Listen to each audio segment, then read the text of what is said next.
Hey guys, so we're moving on to the next part of the 9.2 notes, and this is talking about the domain and range, or writing out the domain and range of a function using the interval notation that we talked about.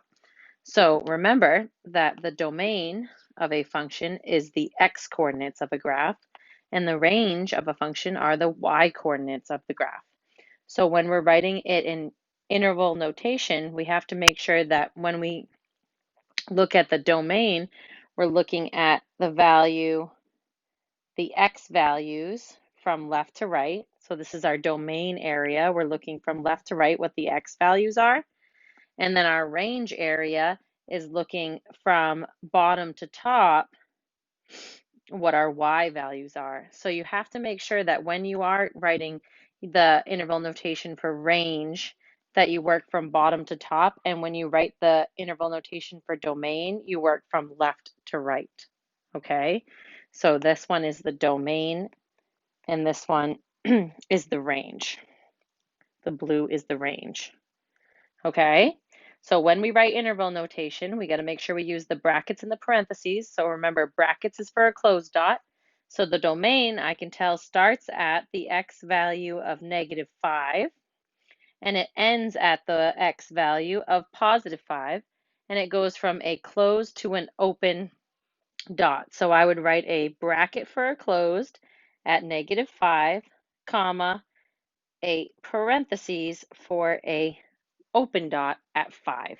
And that's how I write the domain of that function.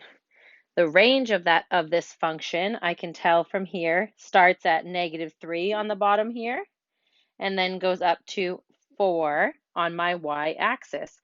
And again, it has a closed and open dot. So I know that my range is going to have an interval notation of bracket and parentheses, and it starts at -3 and goes up to the number 4. Okay, so that is how I would write my domain and range of that function. In the next example is a u-try example. So remember, domain is working from left to right. So start on the left and tell me how many to the right it went, and what the values of the x values are here. So if I'm going to do the domain here, notice I start at the x value of -4, and I end at the x value at 3, and it's open closed. So I know I'm going to have a parentheses and a bracket, and I'm going to put in the -4 first and the +3 second because I work from left to right. And then remember, the range is from bottom to top, and it's the y values. And remember, we do have to work in this direction. So the y values for the range, they start at -3 and they end at 4. And it's a closed dot at -3. So this is going to be a bracket and then a parentheses. So we have -3, comma, 4. And that's how you would write the range using interval notation there.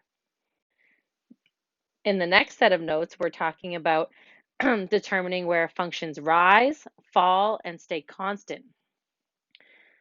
So a positive function rises from left to right. So remember, when we're looking at graphs, if you have a positive function, that is going to rise from left to right. A negative function is going to fall from left to right, and a zero function does not change. Okay? So we state where a function is increasing, decreasing, or constant using interval notation for the x coordinates.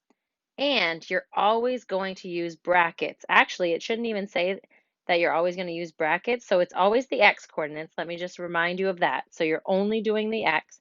And what it should say is that instead of using brackets, you should be using parentheses for this one. So this one should be parentheses. You're always going to use parentheses when you are writing where it is rising or falling or staying constant. Okay, and again, you're going to use the interval notation, but it's only the x values. So if we look at our example, this is an example of a function, okay, and the function is increasing on the interval of, it's asking first where the function is increasing, okay? So if I look at my graph before I start to write any numbers down, I know that my graph is increasing right here. It's going up from left to right up here, and that is the only spot that it's increasing at. So that is the only interval I want to write. Remember, we're just going to use parentheses to write this interval.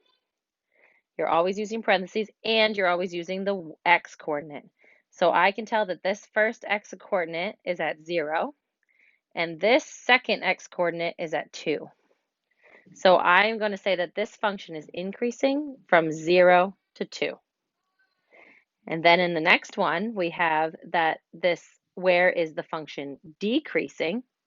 So decreasing, remember, is going down. So I can look at this graph and see that I go down twice. Actually, I go down from here to here, and I decrease from here to here. Okay, so this is going to have two answers, okay, separated by a comma. So again, we're still looking at the x values here. So the x value of this point is -5, and the x value of this point is -1,